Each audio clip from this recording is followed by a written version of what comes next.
नमस्कार. आज मंगळवार दिनांक 7 जुलै. जाणून घेऊया आजच्या मुख्य 5 बातम्या. आपण ऐकत आहात मराठी अपडेट समूहाचे दररोज सकाळी 7:30 वाजता प्रसारित होणारे Marathi update morning news podcast.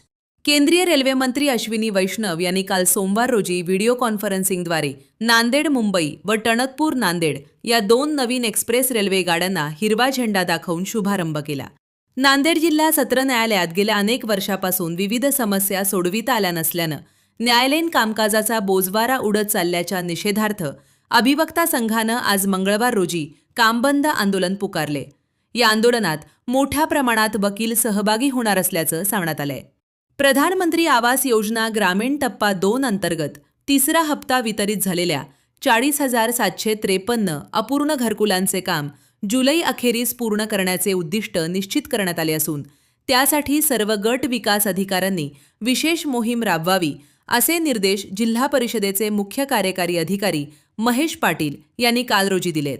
Bharat निवडणूक आयोगाच्या निर्देशानुसार नांदेड जिल्ह्यात राबवण्यात येत असलेल्या विशेष सखोल पुनरीक्षण SIR कार्यक्रमाची माहिती प्रत्येक पात्र नागरिकापर्यंत पोहोचवण्यासाठी सोशल मीडिया इन्फ्लुएन्सर्सनी सक्रिय सहभाग घ्यावा आणि विविध डिजिटल माध्यमातून व्यापक जनजागृती करावी असे आवाहन जिल्हाधिकारी तथा जिल्हा निवडणूक अधिकारी राहुल कर्डिले यांनी केले.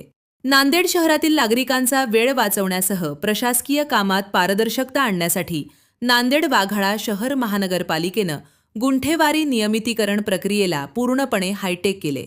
गुंठेवारी प्रमाणपत्रासाठी नागरिकांना आता महापालिकेत येण्याची गरज नसून ही सेवा ऑनलाईन उपलब्ध करून देण्यात आली आहे. दररोज सकाळी 7:30 वाजता Marathi update morning news podcast ऐकण्यासाठी मराठी अपडेट पॉडकास्ट यूट्यूब चॅनलला सबस्क्राईब करा. धन्यवाद.